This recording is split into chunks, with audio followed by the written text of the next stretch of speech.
Thank you all very much. Front. Thank you for coming this evening. We are beyond excited to have this event and be doing it again. My name is Ashley Goldberg. I am a president and one of the partners here at Search Solution Group. For those of you who don't know about us, which I'm hoping most of you do, but just in case, Search Solution Group. So we are the largest privately owned recruiting firm headquartered in the Carolinas. We work with clients across the country and serve them by assisting them in really finding the right talent for their respective teams. We work in 5 key areas, HR being one of them, which is why we're all here today, I would hope. We also partner with clients in accounting and finance, supply chain and operations, sales and marketing, and IT. Today marks a very special occasion for us, brings us all together here for our second ever Women in HR event. We are collaborating with the Charlotte Alliance, which we will discuss more a little bit later. But this event truly, it's a testament to the incredible talent, dedication, and resilience of women in HR, not only here in Charlotte, but truly across the country. So we're very excited to have you. Thank you all for coming. Over the next hour, we will be discussing key HR topics that maybe you have heard about, maybe you have not, and we're going to be hearing from our really inspiring and amazing panel. So again, thank you all for coming. Without further ado, I'm going to turn it over to our moderator, Janet LaBar. Thank you so much. Good evening, afternoon. My name is Janet LaBar. I'm the president and CEO of the Charlotte Regional Business Alliance. We serve as the voice of business and the region's economic development organization. We serve the city of Charlotte, 14 counties across North and South Carolina, and our focus really is on growing the economy, advocating for companies to make sure that they're successful, and then convening diverse stakeholders. So we're really pleased to be partnering tonight with Search Solution Group and are pleased to bring in this fantastic panel. I'm going to ask these ladies to join me, and they're going to introduce themselves as well. I know you can see that fantastic slide up there, but I'm just going to call them up. Keisha Smith is our SVP of Chief People Officer at Tepper Sports and Entertainment. Julie Barr is the VP of HR at Rack Room Shoes. Melanie Jenkins is the Global Director of DEI for Dunstfly Sorona. And Lorianne Boyer is the Talent Acquisition and HR Group Director at Ray Ward. Welcome, ladies.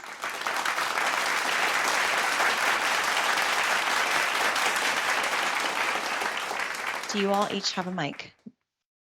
There we go. And I'm like, I know it's coming.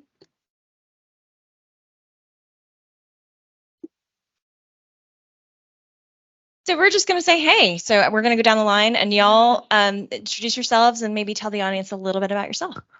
Thank you so much. Hi, everyone. Melanie Jenkins. I'm with Dunstfly Sorona, based in Charlotte, North Carolina. We focus on dental manufacturing and solutions. We're the largest in the world. I've been with them for about 3 years. I head up their global DE&I. Thank you. I want to welcome all our men and women here tonight. I am Lorianne Boyer. I am with Ray Ward, and I run the talent acquisition and HR for Ray Ward. Been there for about 4 years. Best job I never knew I was going to love. So. Hi, I'm Julie Barr, and I am the Vice President of Human Resources for Rack Room Shoes, which is headquartered in the university area. I've been there almost 7 years now, and I was just saying today that if today felt like it's been like day 2. So, but I'm very pleased to be here and looking forward to this discussion. Hi, good afternoon, everyone. My name is Keisha Smith. I'm the Senior Vice President, Chief People Officer for Tepper Sports and Entertainment. If you don't know, of course, that's the home of the Carolina Panthers and the Charlotte Football Club. I've been with this organization almost 4 years. I tell everyone most of my time there has been COVID infested, because it has. And I joined the sports industry at a very unique time in my career and life, but it's been totally the journey and I would not trade it. So happy to be here. Can't wait to speak with you more. I mean, let's just give that up because these are some 4 badass women. And I also want to join everyone in shouting out all of the women in the room, because I'd be remiss if I didn't say this is a women in HR event. And thank you, men and our allies, for being here as well. I'd have just a couple of stats before we launch into questions. And I'm borrowing these from our friends at Equitable, who shared them with me in a different panel I was at. But I want us to all just sit in the power that we have. A growing share, $10.9 trillion is the amount of assets controlled by women in the United States. Right? 10.9 trillion. I don't even know what that looks like, but that sounds like such a lot of money. $30 trillion is the amount of additional assets that are expected to be controlled by US women over the next decade. So we have a lot of power. That's what I'm associating with those stats. Greater needs, fewer resources. 7 is the average number of years that women are expected to outlive men in the United States. That's kind of a downer, but for all of those who are hiring, we'll just say that. There you go. I'm not sure if that was appropriate. I'm going to stop. Let's go into the question. This is a topic that it feels like everybody is feeling around remote work. And I know at the Alliance, as we talk to employers and investors all the time, it's inevitable. The question comes up, or a return to work or return to office, or what are we doing? So on the topic of remote work, I think I'll direct this to Keisha first, and maybe Julie next. But as remote work blurs the boundaries between personal and professional life, what steps can HR take to promote work-life balance among employees? Thank you for that question, Janet. That is such the $1 million question, I think, across the country, the world, the nation, based on remote work and the expectations of that space today. I will tell you, based on the industry that I currently support, remote work wasn't a thing. So when I talk about my COVID-infested time and tenure here in sports, it has been quite the journey. Once upon a time, there was a concept of butt in seat at a certain day, at a certain time, whether you were working or not, but you needed to be there. COVID hit, of course, and I think all of our lives have changed. I think it's for the better. And what we've embraced at Tepper Sports is a flexible work environment. That means I want to treat you like an adult. That means I need you to be where you need to be when you need to be there, and you have to make an adult decision on when that is. So at the end of the day, our thought process is we're going to have a flex work environment. We're going to treat people like adults because that's all we employ, and we do that intentionally. And we're going to address and hold you accountable to performance. But you've got to decide, what does that mean and what does that look like for you today based on your day and what your priorities and the expectations of your role is. And so that's our new way of working, and it works well. Julie, what would you add to that? So one of the things that when we talk about this is we have 2 very distinct groups of people. The first is our store associates. So we have 4,500 store associates, and we sent them all home for 4 weeks and then brought them back slowly over the course of the next 4 weeks. So there was there was really hard times for our store associates, and they, like Keisha, we have to be there in order to sell shoes. At the corporate headquarters, it gets a little more difficult because we are more flexible. We are competing at the corporate in our corporate environment with other companies in the Charlotte area for talent. And if we say you have to be in your button seat every day, we're going to lose talent. So we are a hybrid organization. We are 3 days in, 2 days out, and we lead that from the top. So we as leaders emulate what we want our team to do.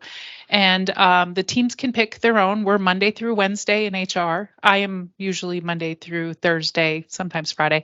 But to use that day working remotely has been a real blessing for a lot of our employees. And the hybrid schedule seems to be working out for us now. But that was sort of the piece that we learned is that you have to lead it from the top. You have to show them what is acceptable and what is not from a behavioral standpoint versus just, allowing people to do willy-nilly. We had a guy on a call mowing his lawn during COVID, and so we had to put in some guardrails around that. But that's what we're doing, is leading it from the top. That mute button, right? And we've all been like, you're either on mute or like you need to come off.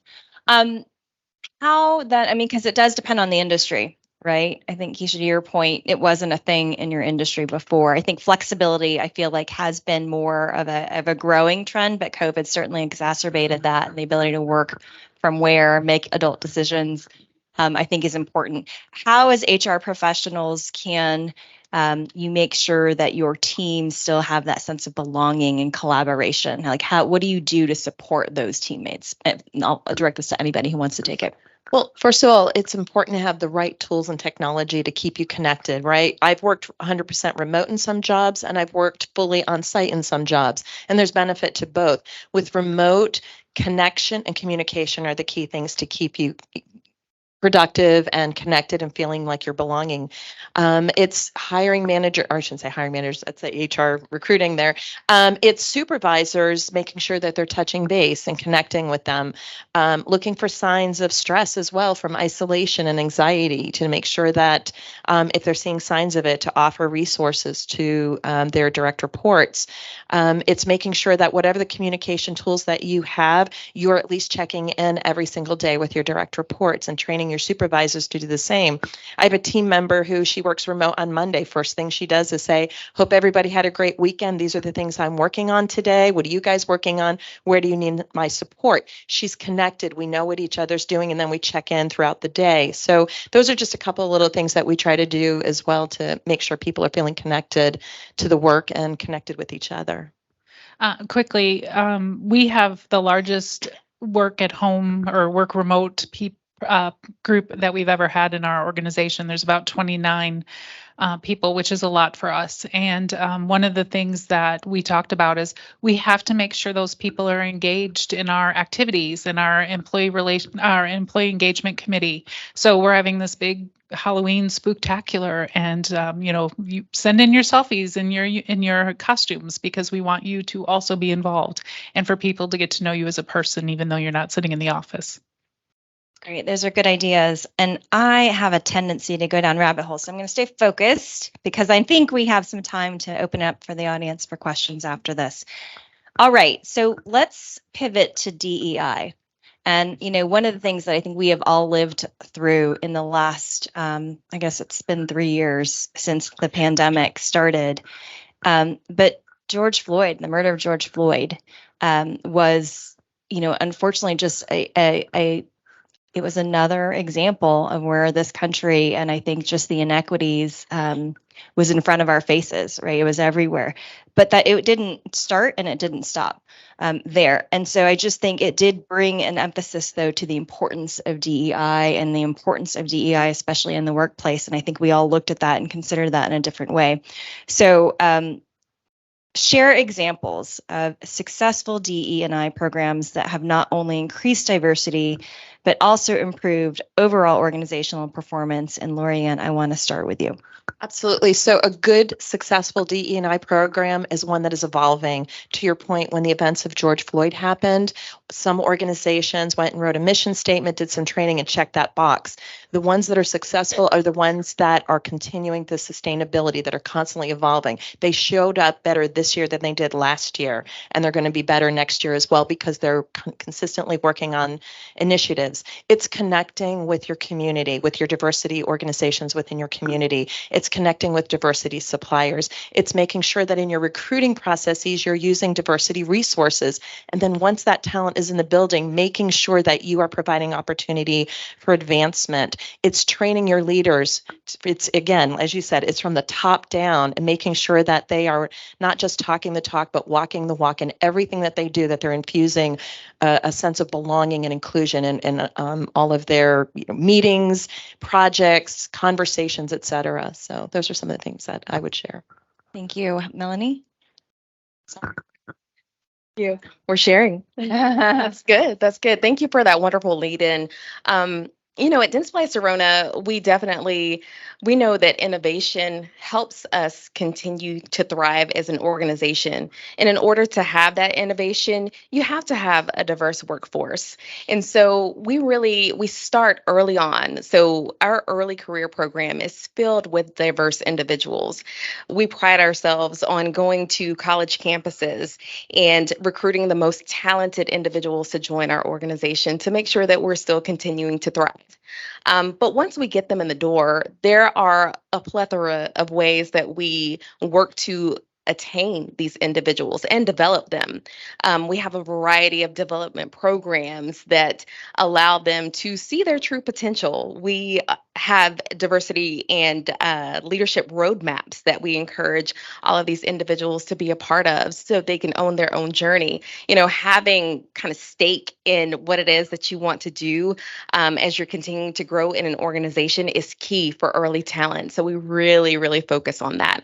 But also, what are the things that are going to keep them active? What are the things that are important to them? We have 8 ERGs. And when I tell you those ERGs continue to energize our employees, not only at the early career level, every generation, it's amazing to see the power of bringing those ERGs and the employees together. So we're really just grateful that we have employees that want to participate in them. They're employee led. And so that makes it even better that we have that opportunity to allow people to engage in that way and feel that sense of belonging. But one thing that we also do that really helps break barriers and build allyship is we have conversations of understanding. And that's very similar to Courageous Conversations. It's a unique platform where we have a couple of conversation champions who feel comfortable sharing their experiences and stories of how they have overcome obstacles in their lifetime. And that platform is the single most important way that we're building trust among our colleagues. They're able to feel vulnerable and share those experiences. People learn so much in those conversations. Everyone goes in with assuming positive intent, and we just continue to grow from there. So those are a couple of examples of how we continue to grow in the diversity space. Thank you so much. Keisha, do you want to add anything? Sure. I agree with everything I've just heard, and I think a lot of organizations do a lot of things very similar. I will say for us organizationally, and what I've helped support our team with is not necessarily a program, quote unquote, but a process. So processes. It boils down to intentionality. Everything must be intentional about what you do, specifically in the HR space, holistically, in my opinion. But in this space, more specifically, because as you think about being a more productive workforce, to the question, you got to have the right people in the right places at the right time to get the results that you're looking for. And the organization that we were, which was an NFL franchise single team, once upon a time, operated a lot different than the way we operate today. We are truly functioning as a sports and entertainment business, not a franchise. It's different. So we show up differently than what the org might have shown up 20 years ago. And HR is in its infantry stages in certain sports arenas. Let me be clear. HR is in its infantry stages in many of the various sports entities. And I would say my organization wasn't any different. So to that point, we've had to do some things different from a process perspective to get a nice, diverse group of talent that then diversifies the entire org, and then we work better together because we're doing things differently. But that started with something very simple as a behavioral-based interview process where you're actually assessing. It's a panel-based behavioral interview process where you bring different individuals together from various pieces of the business that look different, act different, have different responsibilities, different mindsets, and you have them to interview the talent and decide who is the right and the best person for the role, not my brother's cousin or my sister's friend. It's not relationship driven, it's performance driven. So you got the job because you should be there, not because you knew someone. So something as simple as taking a process that never existed and embedded into the business. We are a more diversified workforce than we have ever been. And I'm super proud of the progress that we've made so far. Congratulations, that is awesome. And it was mind blowing when I had to repeat that was such a new thing in the industry. It really didn't occur to me until you said that's you're really going through transformation right now. So I read something recently that talked about how more and more leaders, and especially C-suite leaders, are women. And this has surged since the pandemic because the requirement of empathy and compassion is so much more needed in leadership today. So as we sit here as women, what role specifically can women in HR play in championing DE&I efforts, and then again creating that sense of belonging for underrepresented employees? And I may have given away the lead, but who would like to take this? Female power, let's go, girls, come on. And we've all agreed we can talk, so. No time to be shy. Thank you, Fran. Well, specifically, I mean, if you look at it, we too are a minority, right? I mean, that's how we have been portrayed for a million years. And leading by example is hugely, I think I even said that earlier, but it's hugely important, right? People will emulate their C-suite leaders. They will treat people the way they see your C-suite leaders treating people. And also being able to call people out in a respectful manner if you see something that is not part of your business culture, because the business culture is different in many places. But that is the piece that we lived by, and we are currently living by. We are very new in our DE&I journey. We've only had a DE&I department for a little over 2 years. So we continue to evolve, and we continue to learn. And I think one of the most important things that we did very early on was implicit bias training. And that was hugely eye-opening for our organization. But that's how I know that I'm doing that's the bare minimum, right? That's the price of entry is leading the way you wish to be led, and leading as emulating what the behaviors that the organization needs to have. To piggyback on that, and you're right, it's leading by example, but especially in our roles, I like to make sure that I'm providing a safe space for individuals to come and talk to me if they have concerns or share their stories. During after the death of George Floyd, I had some of the most moving and profound conversations of my career with employees or members of the minority community that completely transformed how I looked at DE&I and made me want to show up as a better leader. So, providing a safe space, but also providing opportunity for people to come and say, hey, have we considered this from a DE&I perspective as well? And allowing your employees to own your DE&I efforts. I think that's part of the compassion that as HR leaders that we can bring to that as well. And that's a good segue to the next topic around mental wellness, because I'm sure that so many of you in the audience have embraced that. It just seems like employers more and more again are prioritizing that because it's been such a tough 3 years. Our mental state is showing up differently. And we're all bringing something right into the work hours of our day. So what can HR or how can HR leaders promote a culture that is valuing mental wellness as much as physical health, especially in these high pressure industries? And Lorianne, I'm going to ask you and Keisha perhaps to answer this. Well, I think I'm going to go back to one of your things, which is lead by example as a leader.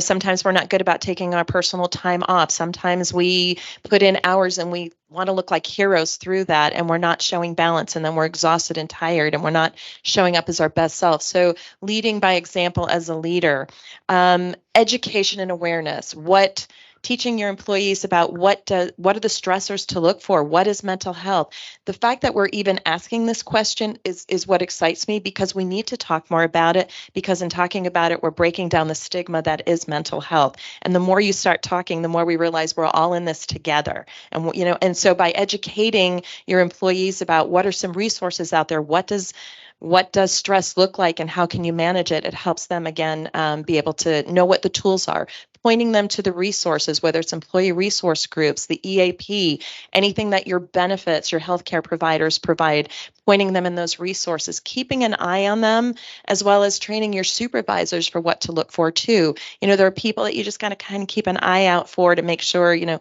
you see them kind of looking down, depressed, or they've been isolated on Zoom or not showing their photos or things like that, just keep an eye and touch base with them as well, and train your supervisors of what to look for and how to point people to the right resources as well. Well said.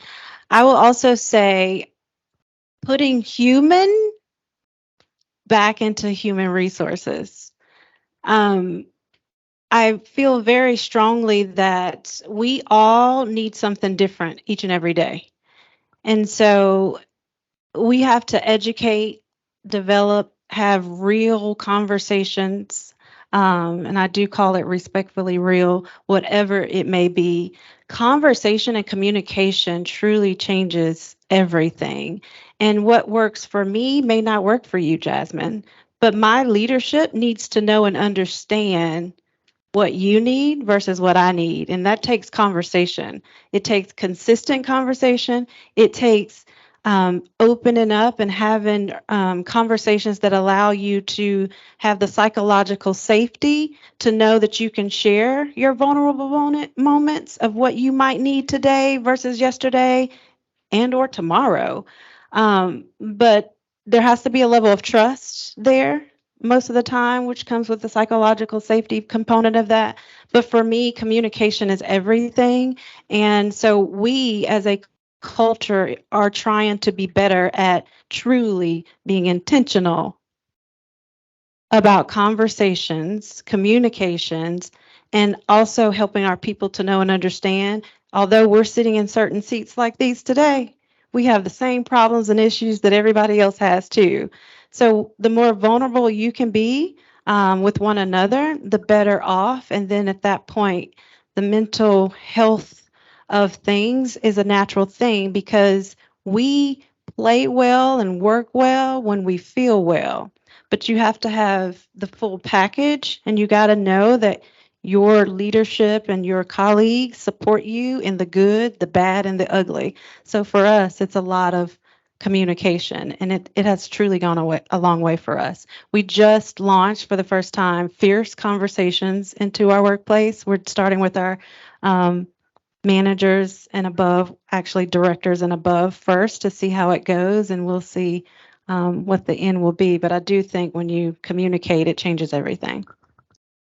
Ironically, before we came in, we talked to each other about who's the HR for HR, because a lot of things stop with us. We have to be careful of a lot of the confidential information that we come into, but there are days you just run screaming from the building and you need somebody to talk to that's going to give you some good advice as well. So it's good to have that outlet too. So Yeah, if there's time, I'm going to ask more questions, but I just want to soak in the appreciation that I have for you all of you who are in this space, because your jobs have certainly gotten harder and more complex in the last several years. And I know, being an end user, I appreciate HR professionals. So thank you. We're layering a lot in this conversation, and we've talked about DE&I, and I know that has been a core focus of this. We've hit a little bit on mental wellness, but one of those things is parental leave and family life, right? We talked a little bit about work-life balance, but talk to us more about HR and how departments can ensure that parental leave policies are not not only inclusive, but that you actually encourage your employees, mothers and fathers, to take advantage of them? I'll start if that's okay. One of the things that's very important is clear communication, not just about the leave when they go out, but more specifically what that reentry is going to look like. They may, any of you who've had children or adopted a child know it is exhausting, it is exhilarating, it's exciting, and there are lots of questions and fears that you have with it too. And you've been in baby mode, and now they've got to come into the workforce and get their brains back into productivity mode. And so it's working with your supervisors to be flexible and understand that when they come back, maybe they come back on half-day schedules, or maybe they come back 3 to 4 days a week, and kind of ease into a full-time schedule. It's training your supervisors to be compassionate, because babies are unpredictable. They get sick. There's COVID. Daycare shut down. Parents get sick. Nannies don't show up. And so just having some flexibility when your new parents or parents of a newborn child have to call in and say, hey, listen, I'm not going to be there today. I'm going to be a little late, and just teaching them to have some compassion on that. Another thing is making sure you have, for your nursing mothers, a lactation room or a wellness room. We have a wellness room at Ray Ward, and when my nursing mamas come back, I sit down with them and I ask them what their nursing schedule is, and I make sure that that room is 100% reserved for them, and they have privacy. It takes all the stress and pressure off of them, so they don't have to worry about getting in there when they need to get in there.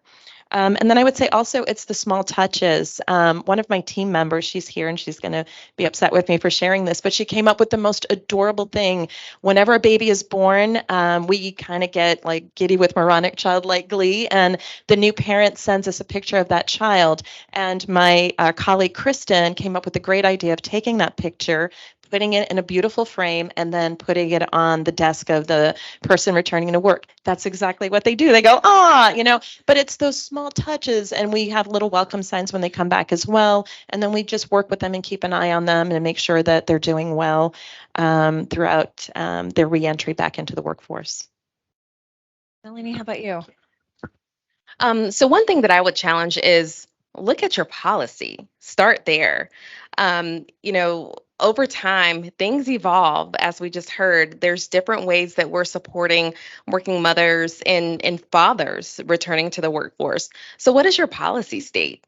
Do you have verbiage there that states you support both parents? We mentioned, opportunities for people to adopt. Are you supporting those individuals as well? What resources do you have for them? And then just thinking about the compassion piece. Oftentimes people don't understand if they don't have children, or maybe their children are older. It may be a while for them to understand what's needed for these individuals. So really just have the empathy, have the compassion, make sure that you're showing up for your employees the same way that you want them to show up for you and perform their tasks daily. Keisha, I think you mentioned, if you're not feeling well, you're not going to show up and be well in your role. So really make sure that you are supporting those individuals. But to your point also, making sure that we continue that not only once they return to the office, the first couple of months, things continue.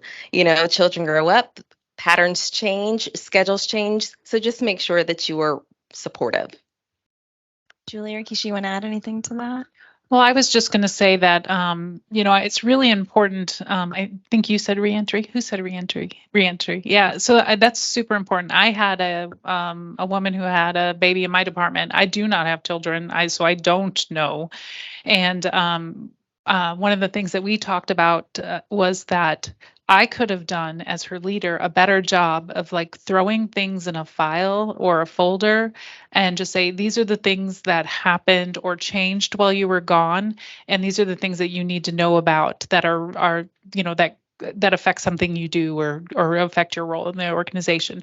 And that was one of the things that she said, Julie, that would have been brilliant. So I'm like, okay, well, let's do it for the next one, right? But the compassion piece, the understanding that, babies don't work on an 8 to 5 schedule, and where we struggle, we're very male dominated corporate office, and our guys have been there for 20, 30 years, so very long tenured. And their roles have been very stereotypical, and they see the mom leaving. And we have a gentleman who had just had a baby, and he's like, I'm taking 4 weeks. I'm taking it, we pay for 4 weeks, so that's why he's taking 4 weeks.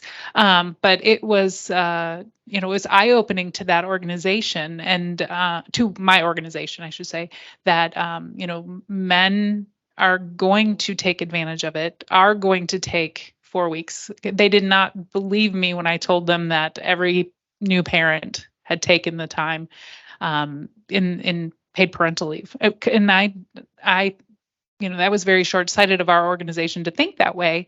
But we encourage it now. We're like, plan your time off. Are you taking time off at the beginning, at the end? What is your plan? And making sure that they feel that they can leave and return and still have their same place in the organization. How are we on time? Are we good? We're good. How we go to what? 6? Okay. Yeah, well, I want to make sure I leave some questions for the audience, but I have some more. So, okay. This is like the money question. And when I say the money question, I mean like mic drop, this is their opportunity. So I don't want to ask that one yet. So we're going to go here around career advancement for HR professionals. Talk to us about strategies that women in HR can employ to advocate for themselves. This is for all of you capturing the golden nuggets. What advice you're going to give them to seek out opportunities for career growth within their own organizations? Because I think, Lorianne, you said it kind of stops with us. It does. Yeah. I love this question. So I'll share a personal story. When my very, very first day in HR, back in like 1872, whenever I started, I don't remember now, but Tech Day, I'm not sure. the director of recruiting was so impressive. And I remember saying to myself in that first week, I want to aspire to that. And so what I did was I got mentors around me. I looked at the people in the organization that were deeply successful, and I just boldly went up to them and I said, I'm impressed by what you do. I know nothing and I need to learn. Will you teach me? Will you be my Yoda? And I reached out and I used mentors along the way. I continued to educate myself. I learned the things that I didn't know I needed to learn. And then fast forward about 7 or 8 years later, I had moved to Los Angeles and I was hired to lead the West region recruiting for a major agency. And I remember calling my mom and dad that night and going, I'm in the big girl office. And so I share that not from a prideful standpoint, but because when you put the right mentors, you go and create opportunities for yourself. You ask, hey, I want to raise my hand for this opportunity. You work really hard without killing yourself, but work really hard. And again, educate yourself. Those opportunities eventually will present themselves to you. It's so important for all of us to self-advocate for ourselves, right? When I was talking about these questions with one of my employees earlier today, I used the words be brave, right? So personal story time. I was hired as a director of HR at Rackroom Shoes, and during COVID, it was evident that my role was more than what I considered a director level, and my role was very much more strategic than it had been. And I went to the leadership and I said, this role is not a director role. This is a vice president role, and I need to have a vice president title, and this is why, and laid it all out.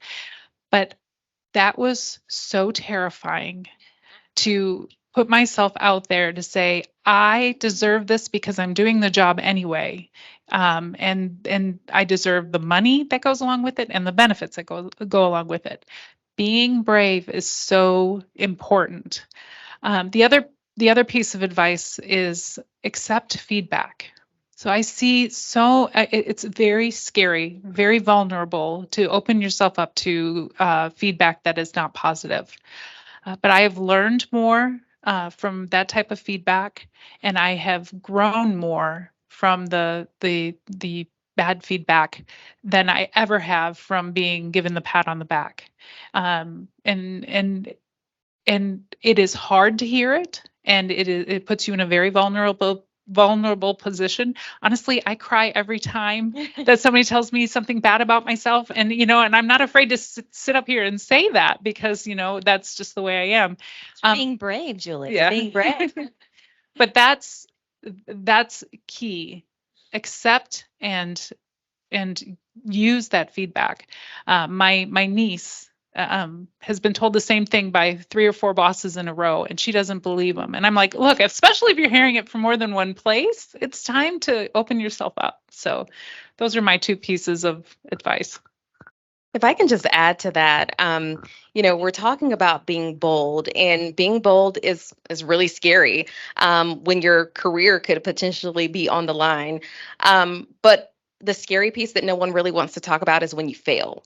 And so you're going to fail. Like all of us at some point have failed big time. But what I always like to say is when you fail forward, learn from it, understand what your challenges are, understand what your opportunities are, and pick up the pieces and keep going. That's how you continue to thrive in life professionally and personally.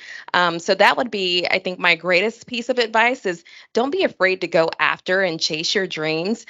Put it on paper, like Julie said, I want to be a VP. This is the VP role. Put it on paper, advocate for yourself. The worst thing that somebody can do is tell you no. So go for it. Yeah, and feedback for me is a gift. I love feedback. I give feedback. I want feedback. It truly is a gift. And the way if you look at it in those terms, I promise you it'll reap the benefits. But no one can advocate for you better than you can advocate for yourself. At the end of the day, though, it boils down to how you do that. It's not what you say, it's how you say it, and it's what's the case behind it. Not because you and your feelings today and you just think you all that in a bag of chips. It's the how. The how matters more than anything, and no one can do that better than you can do it for yourself. So that's all really, really good advice. And what advice would you give your younger self who's sitting in the audience looking at all of you going, wow, I want to be a VP, and she just asked for it. So what advice? This is a mic drop question. Mic drop. Okay. Let's do this. I would tell her that it's not going to be a career that you're part of, but a calling. That you will have the power to change and influence lives and to use that power wisely. I would tell her she's going to have days of joy and elation, and she's going to have days that will break her heart, but both will be equally important in her growth and development. I would tell her to build very strong strategic relationships with her leaders, know what keeps them up at night, know what their goals are, and do everything she can to support them, because by making them successful, you then become successful. I would tell her to hire the best people for her organizations, catch that talent in, and then release it out into the wild of your company and let them go do the magic that they do. And then I'd tell her to buckle up because it is going to be the ride of a lifetime. You better speak, girl. I'm like, nothing. Who's going next? She just dropped it. And Melanie grabbed it. Go ahead. Go ahead. So I would tell her, do not change who you are. Be you each and every day. Don't try to fit in a box to try to prove who you are not. Prove who you are by just being you. Know that it's okay sometimes to take a step backwards to propel yourself forward. That has been one of the biggest things I could have ever done in my career, and I don't regret it. Do it for what you're passionate for and about. Do it because it is your purpose. And don't do it for the money. The money will come if you're doing it because you're passionate about it.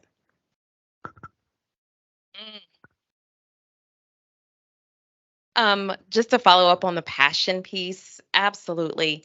You've got to find your niche. I was not always in HR.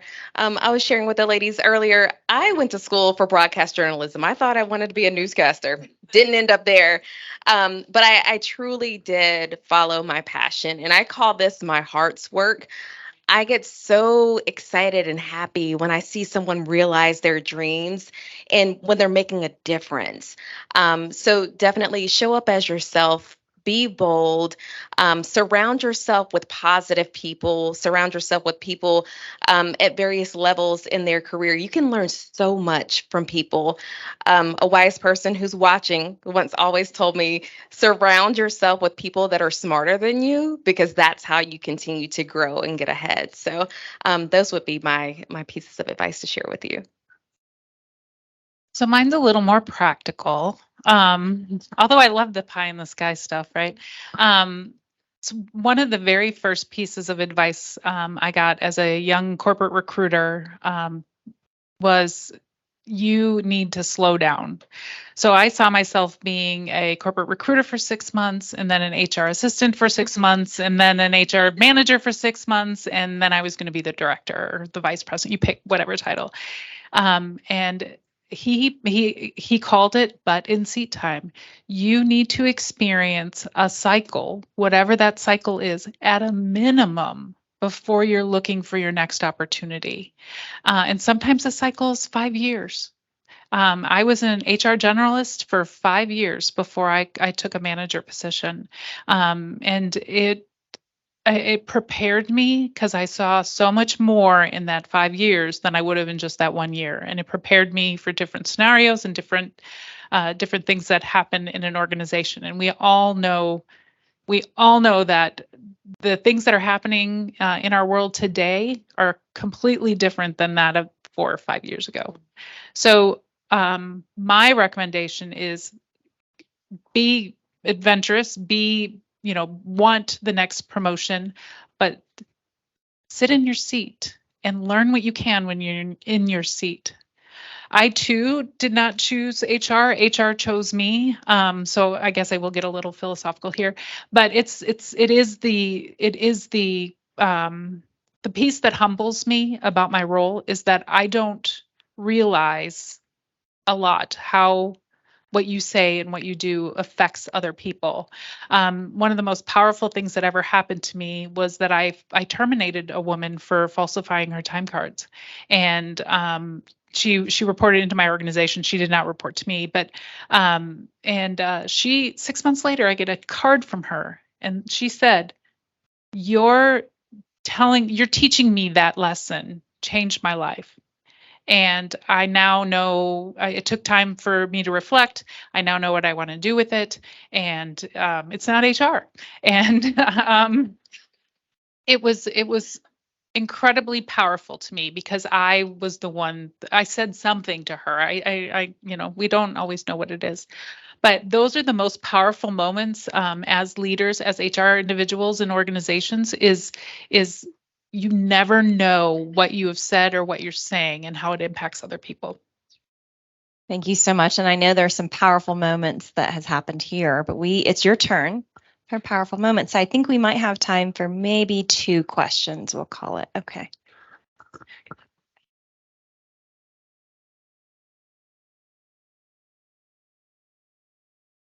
And please maybe tell your name and who you're with. Sure. Good evening. My name is Brandon Rushing. I'm an HR business partner at Premier Inc., based here in Charlotte and Ballantyne. I was recently in a workshop where the facilitator talked about this concept of an empathy gap at the C-level. And I have a perfect example of one. So not going to name any names at my company, but there was someone at the C-suite, they were talking about return to office. And this discussion was about, well, what about working families? They need to have time to prepare. And someone said, well, they could just get a nanny.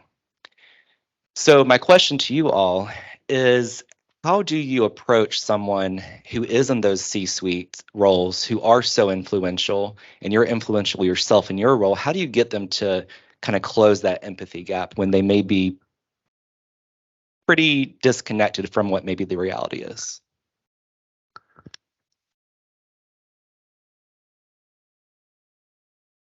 That's the mic drop right there. I think it takes open dialogue. I think it's both parties coming to the table. We were talking a little bit about this in, I guess, the sort of green room, in that there are sometimes these empathy gaps or generational gaps as well. And it's going to take sitting down together and talking and educating those who don't understand that nannies right now, I think it's like $1,500 to $2,000 a month. And that's a mortgage payment. And so to just throw that out flippantly, there's a lack of understanding there. So it really comes down to education, having, again, parties come to the table and discuss it openly. I do reverse mentorship. I want to understand what millennials are thinking, what Gen Z is thinking, and why, and educate me on that, and then educate them on where I come from and my thinking as well. So those are some of the things that I would suggest off the top of my head. Did you? So going back to my dual HR situation, right? So I've got 4,000 employees in the stores. Some of them, we don't pay minimum wage anymore, but it's close to minimum wage.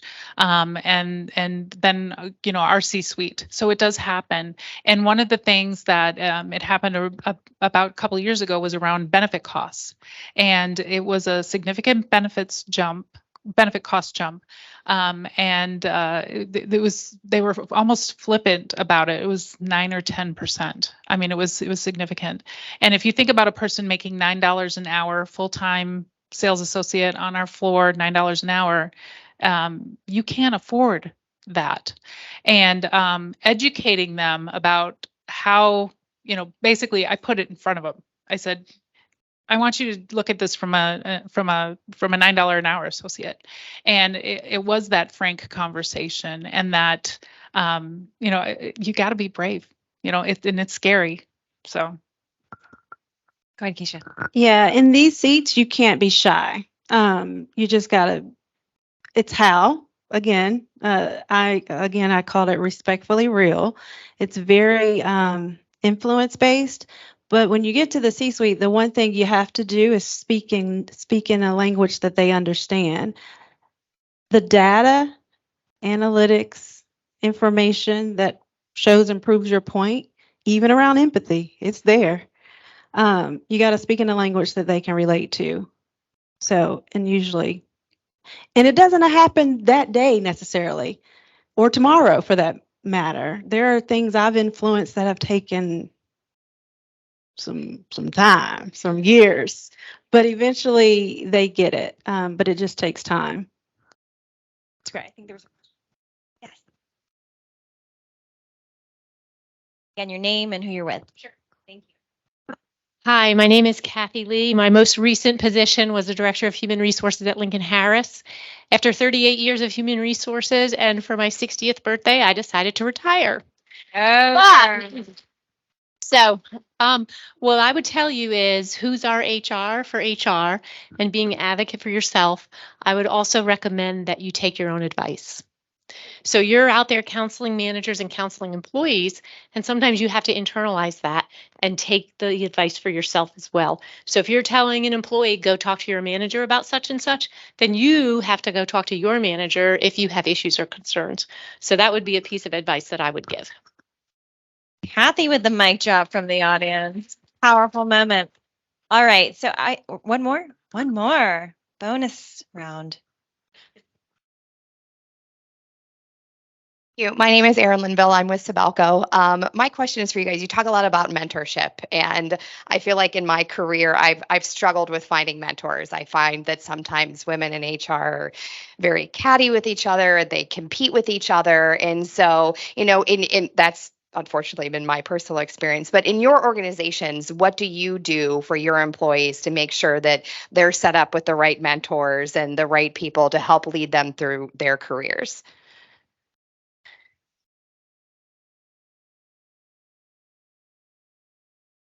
So in my experience and what I would speak to is there's a difference between a mentor and a sponsor. So a mentor, you're kind of on your own, so to speak. I think we looked at mentorship in the past different than what we look at mentorship today. I would encourage every individual to seek out the mentor that you think you need based on the needs that the gaps you're trying to fill. However, sponsorship is where I think we should play roles as HR professionals. It's where is the talent in your org, no matter if you're looking at it on a 9-box or just in general, who is your talent? Do you know who your talent is? And then where are the strengths and opportunities for people to develop? And then you marry the two from a sponsorship perspective, bring people along on the journey. But even in that, it's hard to do that for every single employee of an organization. You have to be very strategic and intentional about who you're doing it for and why you're doing it, so it makes sense for the whole. But mentorship, in my opinion, is truly an individual taking an interest in themselves and seeking to find the support that they think they need from individuals they're seeing what they want to see from. Just one quick add. I've always been successful with mentorship outside of my own organization. It's a lot easier to find somebody who's going to advocate for you and help you outside of your organization. Absolutely. I was going to make that point as well. As as you grow in your career, you're going to meet people along the way that are very, very influential, and you want to continue those relationships. So I like to call it my personal board of directors. I go back to those individuals and I keep in touch, not only when I have a question or I need some advice. I make sure that I know their birthday or when their child has a celebration. I make sure to keep in touch with those small things, but utilize those people and bounce ideas off of them. Make sure that they're aware of how you're continuing to progress in your career. They love to provide advice and make sure that you're guided on your pathway. And it's a two-way street. They learn from you. I think you really you drove that point home earlier is, reverse mentorship. You can learn from other individuals as well. So I would surround yourself with those folks who you've really been passionate about as you've continued on your career path. Add that y'all haven't spoken so clearly about, but I, even in my own personal life, I am who I am because of the people who were patient with me when I was still learning and all over the place, and also taught me compassion and grace as a leader. And then, when I had opportunity to mentor and lead, I implemented those principles as well. But it's seeking out a trusted advisor. It's making sure that within your organization that you're identifying talent that is ready for promotion or that just has that spark, and doing what you can from a development standpoint to ensure that you're getting around them as well so that they have the same opportunities to develop and grow, and utilizing your resources within your organization the best you can to be able to grow and succeed. So.